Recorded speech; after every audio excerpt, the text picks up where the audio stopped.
देश में लोकसभा चुनाव चल रहा है। 2 चरण के मतदान हो चुके हैं, 5 चरण का मतदान अभी शेष है। लेकिन जैसे जैसे चुनाव आगे बढ़ रहा है, देश में एक प्रकार की भ्रम की स्थिति पैदा हो रही है। विपक्षी पार्टियों का आरोप है कि भाजपा अगर सत्ता में तीसरी बार आती है और पूर्ण बहुमत से आती है तो वो संविधान बदल देगी, आरक्षण खत्म कर देगी और चुनाव प्रक्रिया भी समाप्त कर देगी। लेकिन विपक्षी पार्टियों का आरोप सही है। क्या आज की इस परिस्थिति में संविधान बदला जा सकता है, आरक्षण खत्म किया जा सकता है, चुनावी प्रक्रिया समाप्त की जा सकती है? ये वाद विवाद का मामला है। लेकिन भाजपा के कुछ छोटे नेताओं ने इस प्रकार का बयान दिया है कि 400 पार अगर उनको सीट मिल जाती है तो संविधान बदलना संभव हो सकता है या उसकी समीक्षा संभव हो सकती है।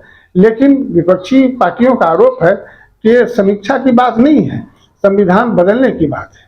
और देखिए कि संजय सिंह आम आदमी पार्टी के नेता और कांग्रेस पार्टी की नेता प्रियंका गांधी ने एक बार फिर संविधान बदलने की बात भाजपा द्वारा की है और आगे इन्होंने क्या कुछ कहा, आप भी सुने। देश स्वतंत्र हुआ और जब हमारा संविधान बना तो उस संविधान में खास तौर से सबको समान अधिकार मिला, ताकि चाहे वो आदिवासी हो, चाहे दलित हो, चाहे छोटा सा किसान हो कहीं, चाहे अपना कोई कारोबार करता हो या फिर कोई बड़ा बिजनेस करता हो या प्रधानमंत्री हो या मंत्री हो या कोई रईस आदमी हो, सबका एक समान अधिकार इस संविधान ने हमें दिया। और इस संविधान को बनाने के लिए, हमारी आजादी के लिए हमारे बड़े बड़े महापुरुष लड़े। तो इस संविधान ने अगर आपको कुछ दिया है तो ये जल, जंगल, जमीन का जो अधिकार है वो दिया है, वोट का अधिकार दिया है, समानता का अधिकार दिया है, आरक्षण का अधिकार दिया है। अब आप जानते ही हैं, आपने देखा होगा कि भाजपा के कई नेता, कई मंत्री, कई जो चुनाव के उम्मीदवार हैं, जगह जगह में जाकर कह रहे हैं कि वो संविधान को बदलना चाहते हैं। देखा है आपने, सुना है, टीवी पे देखा। अच्छा, वो सब कह रहे हैं कि हम संविधान बदलना चाहते हैं। मोदी जी जब मंच पे आते हैं तो कहते हैं कि ऐसी कोई बात नहीं है। लेकिन अगर आप इनका इतिहास देखो और देखो कि किस तरह से ये लोग पिछले 10 सालों से किस तरह से इन्होंने इस देश में अपना राज चलाया है, तो जो करने जा रहे हैं वो बात हमेशा वो अपने छोटे नेताओं से, मंत्रियों से कहीं कहीं बुलवा देते हैं और सबसे पहले शुरू में उस बात को नकारते हैं। तो शुरू में क्या कहते हैं कि चलो एक उम्मीदवार से कहलवा दिया, एक मंत्री से कहलवा दिया, किसी और से कहलवा दिया और हम मना करेंगे कि भाई हम ऐसा नहीं करने जाएंगे। जैसे ही सत्ता फिर वापस आती है तो वही चीज करते हैं जिसको इन्होंने नकारा था। तो ये इनका एक पुराना सिलसिला, एक पुराना तरीका है। आज हमने देखा कि कितनी खतरनाक चीज कह रहे हैं कि इनके लोग कह रहे हैं कि संविधान को बदलेंगे। इस संविधान ने ही आपको अधिकार दिया, तो इसको बदलने का क्या मतलब है? इसको बदलने का एक ही मतलब है बहनों और भाइयों, कि ये लोकतंत्र को और भी दुर्बल बनाना चाहते हैं, कि इस देश की जनता को दुर्बल बनाना चाहते हैं।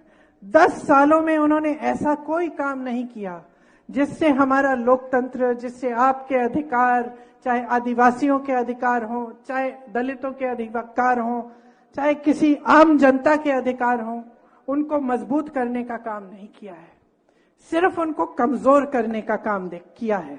और जितने भी ऐसे संस्थान हैं जो लोकतंत्र को बचाते हैं, जो आपको बचाते हैं, आपके अधिकारों को बचाते हैं, उनको कमजोर किया है। जनता पार्टी और संघ की मानसिकता का खुलासा करने के बाद आज पहली बार भागवत जी सफाई देने के लिए मैदान में उतरे हैं। बार बार हम लोग जनता के बीच में जा रहे हैं और कह रहे हैं कि भारत में बाबा साहब डॉक्टर भीमराव अंबेडकर जी का संविधान माना जाता है, लेकिन भाजपा में भागवत जी का संविधान माना जाता है। और भागवत जी का संविधान क्या कहता है? भागवत जी का संविधान कहता है देश में आरक्षण खत्म होना चाहिए। अमित शाह जी क्या कहते हैं? 50 साल तक देश में राज करेंगे, यानी कि चुनाव खत्म होगा। 400 सीट चाहिए, अरुण गोविल जी कहते हैं 400 सीट चाहिए, मोदी जी कहते हैं 400 सीट चाहिए, लल्लू सिंह जी कहते हैं, ज्योति मिर्धा कहती हैं, अनंत हेगड़े कहते हैं। क्यों? कहते हैं संविधान बदलना है इसलिए 4 सीट दे दो, 400 सीट दे दो। मेरे मुंह से 4 सीट निकल गया। हो सकता है हकीकत में आप यही कर दें, लेकिन 400 सीट क्यों मांगी जा रही है? क्योंकि संविधान बदलना है। संविधान बदल के आरक्षण खत्म करना है, वोट खत्म करना है, देश के लोकतंत्र को खत्म करना है। और ये बात मैं कोई ऐसे हवा में नहीं कह रहा हूं, प्रमाण है इसके। 50 साल किस फॉर्मूले के तहत राज करेंगे अमित शाह जी? क्योंकि चुनाव खत्म करना है। सूरत में चुनाव खत्म कर दिया, चंडीगढ़ में चुनाव में धांधली की, मध्य प्रदेश हो, कर्नाटक हो, उत्तराखंड हो, अरुणाचल हो, देश की कई सरकारों को तोड़फोड़ करके गिराया, महाराष्ट्र में सरकार तोड़फोड़ करके गिराया, तो पूरे देश में चुनाव खत्म कर रहे हैं।